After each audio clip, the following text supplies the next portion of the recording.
بسم اللہ الرحمن الرحیم نحمدہ ونصلی علی رسولہ الکریم۔ نبی کریم صلی اللہ علیہ وسلم نے ارشاد فرمایا کہ جب اللہ تعالیٰ بندوں کا حساب کتاب لیں گے تو جو جنت میں جانے والے ہوں گے وہ جنت میں جائیں گے، اور جن کے لیے اللہ تعالیٰ دوزخ میں جن کو بھیجنے کا فیصلہ ہوگا وہ دوزخ میں جائیں گے۔ پھر اہل جنت کے ساتھ فرمایا کہ ان مع ہؤلاء 70,000 يدخلون الجنت بغیر حساب۔ پھر اہل جنت کے ساتھ اللہ تعالیٰ 70,000 لوگوں کو بغیر حساب کتاب کے ویسے ہی بھیج دیں۔ نبی کریم صلی اللہ علیہ وسلم کے پاس صحابہ کرام بیٹھے ہوئے تھے۔ ان میں سے ایک صحابی نے کہا کہ یا رسول اللہ آپ میرے لیے دعا کر دیجئے، ان کا نام عکاشہ تھا، آپ میرے لیے دعا کر دیجئے کہ میں بھی بغیر حساب کتاب کے جنت میں چلا جاؤں۔ آپ نے ان کے لیے دعا کی تو دوسرے صحابی نے کہا کہ یا رسول اللہ میرے لیے بھی دعا کر دیجئے۔ آپ نے فرمایا کہ سبقک بہا عکاشہ، عکاشہ صحابی کا نام تھا، فرمایا کہ عکاشہ نے سبقت کر لی، ان کے لیے دعا ہو گئی۔ پھر آپ نے فرمایا کہ یہ 70,000 لوگ وہ ہوں گے جو بغیر حساب کتاب کے جنت میں جائیں گے، جو لوگ کہ جھاڑ پھونک نہیں کرتے ہوں گے، تعویذ گنڈے نہیں کرتے ہوں گے۔ نمبر 2، یہ وہ لوگ ہوں گے جو تکلیف کا پہلے زمانے میں آخری علاج ہوتا تھا داغ لگانا، داغتے تھے، جلاتے تھے، جو لوگ اپنے آپ کو تکلیف نہیں دیتے ہوں گے داغ لگانے کی۔ تیسرے نمبر پر فرمایا کہ یہ وہ لوگ ہوں گے جنت میں جانے والے جو کہ فال نہیں لیتے ہوں گے، جیسا ہمارے ہاں لوگوں کا ایک ہندوانہ رسوم ہے کہ جی بلی گزر گئی، راستہ کاٹ دیا تو سفر پہ نہیں جائیں گے، گھر میں آ کر قینچی چلاؤ تو میاں بیوی میں لڑائی ہو جائے گی۔ یہ طرح طرح کے توہمات، یہ منع فرمایا کہ یہ کام جو لوگ نہیں کرتے ہوں گے وہ جنت میں جائیں گے۔ اور تیسرے نمبر پر فرمایا کہ یہ وہ لوگ ہوں گے جو اللہ پر توکل کرتے ہوں گے۔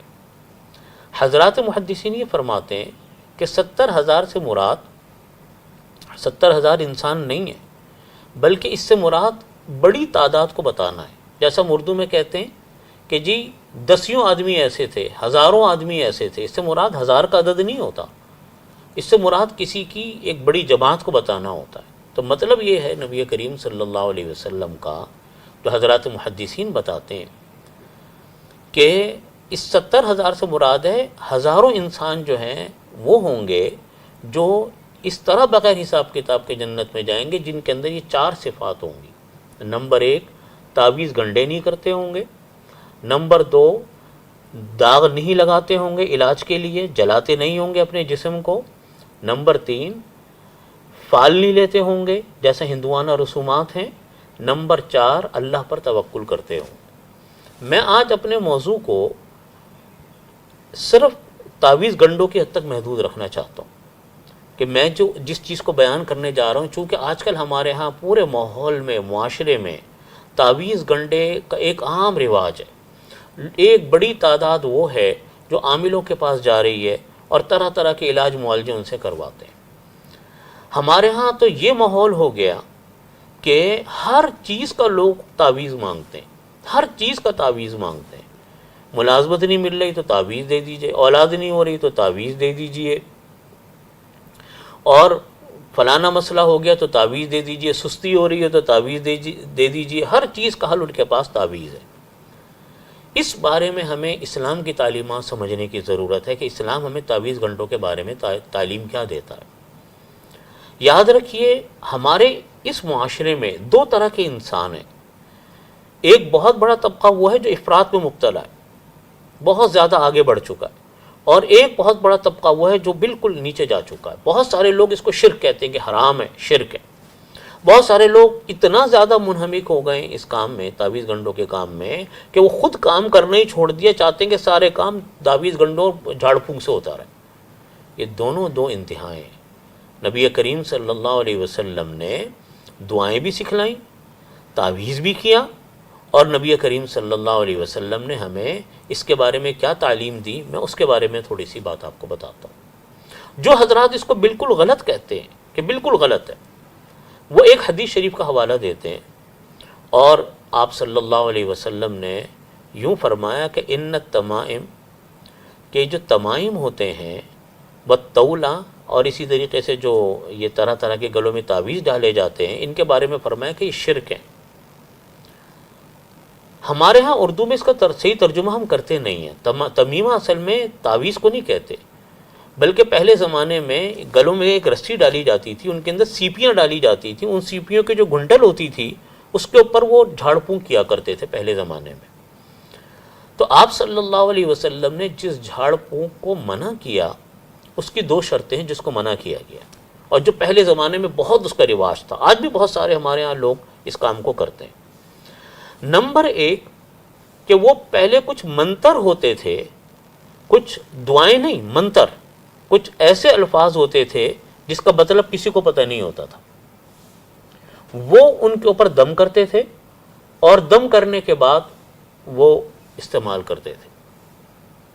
نمبر دو، ان تعویذ جو وہ منتر پڑھتے تھے، ان منتر کے بارے میں ان کا یہ عقیدہ ہوتا تھا کہ دینے والا، کرنے والا یہ منتر ہے، یہ تعویذ ہے، اصل طاقت اس تعویذ کے اندر ہے، اللہ دینے والا نعوذ باللہ نہیں ہے، اصل وہ منتر ہے، ان کے ذہن میں یہ تھا۔ اور وہ غیر معروف الفاظ جس کا مطلب پتہ نہیں، اس کو وہ منتر کے طور پہ پڑھتے تھے۔ آج بھی ہمارے ہاں بہت بڑے عاملوں کی تعداد وہ ہے جو ایسے منتر پڑھتے ہیں، ایسی چیزیں پڑھتے ہیں جس کے بارے میں ہمیں پتہ ہی نہیں ہوتا کہ اس کا مطلب کیا ہے، نہ آپ اس کو اگر لے کر پڑھیں تو آپ پڑھ بھی نہیں سکیں گے اس کو۔ نمبر دو، اس کا مطلب پتہ نہیں۔ نمبر دو، عقیدہ بعض لوگوں کا یہ ہوتا ہے کہ اصل کرنے والا تعویذ ہے، اللہ کرنے والا نعوذ باللہ نہیں۔ ہمیں نبی کریم صلی اللہ علیہ وسلم نے یہ تعلیم دی کہ ساری طاقت کا سرچشمہ اللہ ہے، ان اللہ علی کل شیء قدیر، ساری قدرت طاقت اللہ کے پاس ہے، کسی اور کے پاس طاقت و قدرت نہیں۔ رزق کے دروازے اللہ کے ہاتھ میں، زندگی کی فیصلے اور طاقتیں، زندگی دینے والا اللہ، موت دینے والا اللہ، شفا دینے والا اللہ، بیماری دینے والا اللہ، کوئی انسان کچھ نہیں کر سکتا۔ اس لیے جو لوگ یہ منتر پڑھ کر عمل کرتے ہیں، ان کو یہ آپ صلی اللہ علیہ وسلم نے فرمایا کہ یہ حرام کام ہے، اس کو فرمایا کہ یہ شرک ہے۔ جو بتوں کے نام پہ، طرح طرح کے ناموں کے اوپر تعویذ گنڈے کرتے ہیں اور غیر اللہ سے مددیں مانگتے ہیں، اور اس کا مطلب ہمیں سمجھ میں نہیں آتا، یہ ایسے تعویذ بالکل شرک ہیں، ان کو استعمال کرنا بالکل ناجائز۔ اور جو آپ صلی اللہ علیہ وسلم نے ہمیں دعائیں بھی سکھلائیں، آپ نے ہمیں یہ دعا سکھلائی کہ اللہم انت الشافی لا شفاء الا شفاؤک، کہ آپ صلی اللہ علیہ وسلم نے ہمیں یہ دعا سکھلائی۔ نبی پاک صلی اللہ علیہ وسلم کی یہ دعا ہے کہ آپ صلی اللہ علیہ وسلم نے فرمایا کہ جب کسی بیمار کو دیکھو تو یہ دعا پڑھو کہ اللہم اذہب البأس رب الناس واشف انت الشافی لا شفاء الا شفاؤک شفاء لا یغادر سقما۔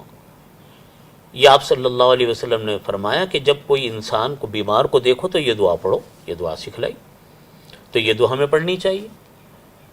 اور ایک اور روایت میں آتا ہے کہ آپ صلی اللہ علیہ وسلم نے یہ دعا سکھلائی، یہ دعا کیا بلکہ قرآن پاک کی آیتیں ہیں جس میں آپ صلی اللہ علیہ وسلم نے یہ سکھلایا کہ سورہ فاتحہ پڑھو، یہ شفا ہے۔ آپ نے ایک اور جگہ پر فرمایا، آپ کا خود معمول تھا کہ قل اعوذ برب الفلق قل اعوذ برب الناس پڑھ کر اپنے اوپر دم کر لو، اور آپ کا معمول تھا کہ آپ خود دم کرتے تھے روزانہ جب رات کو سوتے تھے۔ بعض روایت میں آتا ہے کہ آپ قل یا ایھا الکافرون بھی پڑھتے تھے ساتھ، آپ کا معمول تھا قل یا ایھا الکافرون قل اعوذ برب الفلق قل اعوذ برب الناس پڑھ کر اپنے اوپر دم کرتے تھے۔ ام المومنین حضرت عائشہ صدیقہ رضی اللہ عنہا فرماتی ہیں کہ جب آپ بیمار ہوئے اور مرض الوفات تھا تو اتنی کمزوری آپ کے اوپر تھی کہ آپ دم نہیں کر پاتے تھے، تو فرماتی کہ میں ان کے ہاتھوں پر دم کر کے پھر آپ کے جسم کے اوپر اس کو پھیرتی تھی۔ ایک اور صحابی حضرت عبداللہ ابن عمر رضی اللہ عنہما ہیں، وہ فرماتے ہیں کہ حضرت عبداللہ ابن سلام ایک صحابی ہیں جو یہودی تھے، آپ صلی اللہ علیہ وسلم کے پاس وہ آئے اور وہ مسلمان ہو گئے تھے۔ حضرت عبداللہ ابن سلام انہوں نے آ کر کہا کہ یا رسول اللہ، میں یہودیت سے مسلمان ہوا تو اب میرے اوپر یہودی لوگ طرح طرح کے عملیات کرواتے ہیں، جادو کرواتے ہیں، تو میں کیا کروں؟ آپ صلی اللہ علیہ وسلم نے ان کو یہ دعا سکھلائی کہ اعوذ بکلمات اللہ التامات من شر ما خلق واللہ خیر حافظا وہو ارحم الراحمین۔ حضرت عبداللہ بن عمر فرماتے ہیں کہ وہ بھی عمل کرتے تھے اور میں بھی عمل کرتا تھا، اور میں اپنے چھوٹے بچوں کے اوپر میں خود دم کرتا تھا، اور اپنے جو بڑے بچے ہیں ان کو میں نے یہ دعا سکھلائی۔ آج بھی ہمارے ہاں علماء یہ دعا بتاتے ہیں، مسنون دعا ہے، نبی علیہ الصلوۃ والسلام کی بیان کردہ دعا ہے کہ اس کو پڑھ کر اپنے اوپر دم کریں تو اللہ تعالیٰ مشکلات سے نکال دیتے ہیں۔ آیت الکرسی کے بارے میں آتا ہے کہ آیت الکرسی پڑھیں، اللہ تعالیٰ اس انسان کی حفاظت فرماتے ہیں جو انسان گھر سے آیت الکرسی پڑھ کر نکلتا ہے۔ اسی طریقے سے اور سورہ یاسین کے بارے میں آتا ہے کہ سورہ یاسین پڑھیں تو اللہ تعالیٰ دن بھر کے سارے کاموں کو آسان فرما دیتے ہیں۔ لیکن ان سب دعاؤں میں نبی کریم صلی اللہ علیہ وسلم نے ایک اعتدال رکھا ہے، ایک حد تک دعاؤں کا اور تعویذوں کا اہتمام کیا کہ یہ دعائیں پڑھیں۔ آپ صلی اللہ علیہ وسلم نے یہ تعلیم نہیں دی کہ ہر کام کے لیے کوئی نہ کوئی تعویذ ہوگا۔ اگر سارے مسئلے تعویذوں سے حل ہوتے تو نبی کریم صلی اللہ علیہ وسلم کو جنگیں کرنے کی کیا ضرورت تھی؟ اتنی جنگیں کی، اتنے صحابہ کرام شہید ہوئے کہ ہماری تاریخ شہداء سے بھری پڑی ہے۔ آپ صلی اللہ علیہ وسلم نے کتنے غزوات میں حصہ لیا، کتنی تکلیفیں جھیلی۔ غزوہ خندق کے موقع کے اوپر فاقوں کے مارے، بھوک کی وجہ سے پیٹ پر آپ نے پتھر باندھ لیے۔ اگر مسئلے سارے تعویذوں سے حل ہوتے تو نبی کریم صلی اللہ علیہ وسلم پھر تعویذی کرتے، ان سے بڑا تعویذ کرنے والا کون ہوتا؟ وہ تو اللہ کے نبی تھے۔ آپ نے ہمیں دعائیں بھی سکھلائی، اور آپ نے اس سے بھی منع کیا کہ غیر اللہ اور مشرکین کے نام کے اوپر کوئی چیز مت پڑھو، یہ کام غلط ہے۔ اس کی میں تھوڑی سی حقیقت عرض کرنا چاہتا ہوں۔ دیکھیے، انسان کے اندر اللہ نے ایک طاقت رکھی ہے، جو انسان کی صلاحیت ہے وہ کسی میں نہیں۔ شیر کے اندر ایک طاقت رکھی ہے، جو شیر کی طاقت ہے وہ انسان میں نہیں۔ اسی طرح اللہ نے جنات کے اندر ایک طاقت رکھی ہے، وہ انسان میں نہیں۔ اسی طرح اللہ تعالیٰ نے شیاطین کے اندر طاقت رکھی ہے، وہ شیاطین کی طاقت ہے۔ جب یہ شیاطین ہوتے ہیں، یہ انسان کو یہ سکھاتے ہیں کہ دیکھو ہمارے پاس جو طاقت ہے، اگر تم مشرکانہ الفاظ بولو گے اور مشرکانہ منتر پڑھ کے دم کرو گے تو ہم اپنی طاقت کے ذریعے سے تمہارے یہ کام کر دیں گے۔ تو جب جو لوگ کمزور عقیدے کے لوگ ہوتے ہیں، وہ جب ان مشرکانہ منتروں کو پڑھتے ہیں، کوئی کاغذ کاٹ رہا ہے، کوئی قطرے بنا رہا ہے، کوئی آگ لگا رہا ہے، ان کے ساتھ پھر جنات اور شیاطین لگ جاتے ہیں، وہ ان کے کچھ کام کر دیتے ہیں۔ اس کا تعلق نیکی کے ساتھ نہیں ہوتا، یہ ایک منتر ہے، شیاطین ان کے ساتھ لگ گئے، جنات ان کے ساتھ لگ گئے، ان کو معلوم ہے کہ یہ اللہ کو تو پکارتے نہیں، عقیدہ ان کا کمزور ہے، تو چلو ان کا کام بنا دو، یہ اور دین سے دور ہو جائیں گے۔ آج ہمارے ہاں یہی ہو رہا ہے کہ لوگ جو ہیں اپنے عقیدوں اور اللہ سے لو لگاتے نہیں، اور ان منتروں کے پیچھے پڑ جاتے ہیں، ان کے ساتھ شیاطین لگ جاتے ہیں، ان کے کام بن جاتے ہیں۔ بات سمجھنے کی یہ ہے کہ ہمیں نبی کریم صلی اللہ علیہ وسلم نے جس چیز کا درس دیا وہ سمجھنے کی بات ہے کہ وہ دعائیں پڑھیں جو قرآن میں آئیں، حدیث میں آئیں، نمبر 1۔ نمبر 2، اصل چیز اللہ سے مانگنا ہے۔ یہ عقیدہ ہمیشہ اپنے ذہن میں رکھیں، دنیا کی کوئی طاقت، کائنات کی کوئی طاقت کچھ نہیں کر سکتی اگر اللہ تعالیٰ کا حکم نہ ہو۔ ہمیں نبی کریم صلی اللہ علیہ وسلم نے سکھایا کہ ساری دنیا مل کر اگر کسی کو نفع پہنچانا چاہے، اللہ نقصان پہنچانا چاہے، کوئی اس کو نقصان سے نہیں بچا سکتا، اور ساری دنیا مل کر نقصان پہنچانا چاہے، اللہ نفع پہنچانا چاہے، کوئی انسان اس کو نفع سے نہیں روک سکتا۔ ہمیں تعلیم نبی کریم صلی اللہ علیہ وسلم نے دی کہ جو دعائیں سکھلائیں قرآن اور حدیث میں آئیں وہ دعائیں ضرور پڑھیں، اور اپنی ساری خواہشات اللہ سے مانگیں، دعائیں کریں۔ مصیبتوں کو ٹالنے کے لیے آپ صدقہ خیرات کریں، آپ غریبوں کی مدد کریں، آپ انسانوں پر رحم کریں۔ حدیث شریف میں فرمایا نبی کریم صلی اللہ علیہ وسلم نے، ارحموا من فی الارض یرحمکم من فی السماء، زمین والوں پر تم لوگ رحم کرو، آسمان والا تم پر رحم کرے گا۔ انسانوں کے ساتھ اچھا سلوک کریں، ہزاروں بلائیں ٹلتی ہیں۔ حدیث شریف میں فرمایا کہ الصدقۃ ترد البلاء، صدقات جو ہوتے ہیں وہ بلاؤں اور مصیبتوں کو ٹالتے ہیں، صدقہ دیں۔ لیکن یہ تصور اسلام کا تصور نہیں ہے، یہ تصور نبی علیہ الصلوۃ والسلام کا تصور نہیں ہے کہ ہر کام کے اندر تعویذ گنڈے، ہر چیز کے لیے تعویذ۔ آج لوگوں نے محنت کرنی چھوڑ دی، آج لوگوں نے کام کرنا چھوڑ دیا، حرام کھائے چلے جا رہے ہیں اور رشوتیں لے رہے ہیں، سود لے رہے ہیں، ناجائز طریقے سے مال لے رہے ہیں، جھوٹ بول رہے ہیں اور چاہتے ہیں کہ تعویذوں سے مسئلے حل ہو جائیں۔ تعویذوں سے اس طرح مسئلے حل نہیں ہوتے۔ ہم لوگ کمزور عقیدے کے شکار ہیں، اس لیے ہمیشہ یاد رکھیے قرآن اور حدیث کی دعائیں پڑھیں اور ان کے عملیات کریں۔ اس کے علاوہ ایسے عاملوں کے پاس مت جائیں جو طرح طرح کے منتر پڑھ رہے ہوں، مشرکانہ اور شرکیہ عقیدہ ان کا ہو، اور ایسے چیزیں پڑھ رہے ہیں جن کا مفہوم اور مطلب واضح نہ ہو۔ ان سے بچنے کی ضرورت ہے اور اللہ سے اپنی لو لگائیں، اللہ سے مانگنے کی عادت ڈالیں۔ اصل چیز یہی ہے۔ اللہ تعالیٰ فرماتے ہیں کہ ادعونی استجب لکم، تم میرے سے دعائیں مانگو، میں تمہاری دعائیں قبول کروں گا۔ لیکن دیکھیے ایک اور بات بیچ میں عرض کر دوں، دعاؤں کی جہاز کے جیسے دو پر ہوتے ہیں نا، جہاز کے دو پر ہوتے ہیں، اگر ایک پر ٹوٹ جائے جہاز اڑے گا؟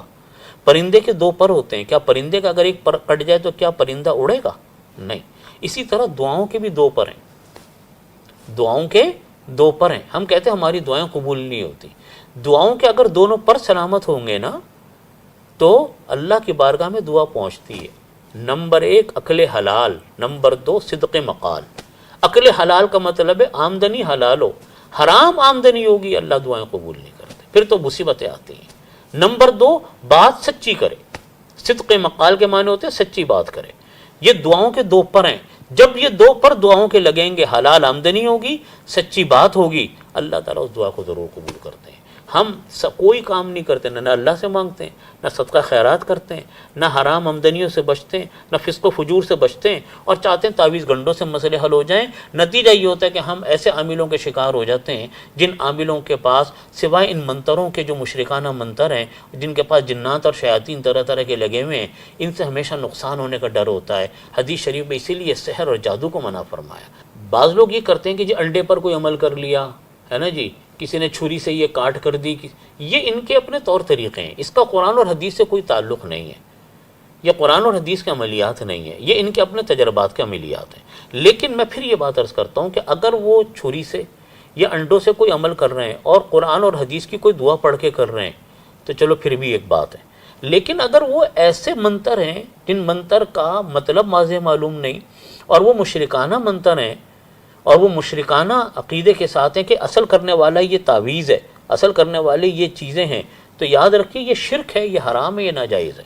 لیکن اگر وہ مثال کے طور پہ ایک آدمی نے کو قرآن پاک کی دعا پڑھی یا حدیث شریف کا کوئی عمل پڑھا اور انڈے پر عمل کر دیا تو چلو ٹھیک ہے، انڈا کھا لیا اس نے، یا انڈے کو استعمال کر لیا، وہ توڑ دیا، وہ چھال دیا، جو بھی ہے۔ لیکن یہ جو طریقے ہیں نا کہ جی چھریوں پر عمل، انڈوں پر عمل، دھاگوں پر عمل، یہ ان کے اپنے طور طریقے ہیں، یہ قرآن اور حدیث کے طور طریقے نہیں ہیں۔ اصل چیز وہ دعائیں ہیں جو اللہ کے نبی نے ہمیں سکھائی ہیں۔ ایک حد تک ہمیں رہنا چاہیے، حد سے زیادہ اس میں انہماک اور حد سے زیادہ تعویذ گنڈوں کے اندر لگنا یہ بالکل قرآن اور حدیث نے ہمیں نہیں سکھایا۔ بھائی ایک حد تک رہنا چاہیے۔ میں نے وہی عرض کیا کہ اللہ کے نبی سے بڑا کون ہو سکتا؟ وہ اللہ کے نبی ہیں، صاحب وحی ہیں، اللہ نے قرآن پاک ان پر نازل کیا۔ وہ چاہتے تو سارے مسئلے دعاؤں سے اور تعویذ گنڈوں سے نمٹا دیتے، لیکن آپ کی اور ہماری تاریخ بھری پڑی ہے، کتنے غزوات، کتنے سرایا، کتنی جد و جہد انہوں نے کی۔ اس لیے یہ جو آپ نے کہا کہ جی وہ چھری سے کاٹ کر رہے ہیں یا انڈوں کو اوپر اچھال کر توڑ رہے ہیں، یہ ان کے اپنے طور طریقے ہیں۔ اب پتہ نہیں اس کے اوپر وہ کیا پڑھ رہے ہیں۔ اگر وہ قرآن اور حدیث کی آیتیں پڑھ رہے ہیں تو قرآن اور حدیث میں یہ انڈے ونڈے کا کوئی عمل نہیں آتا، یہ ان کے اپنے طور طریقے بنائے ہوئے ہیں۔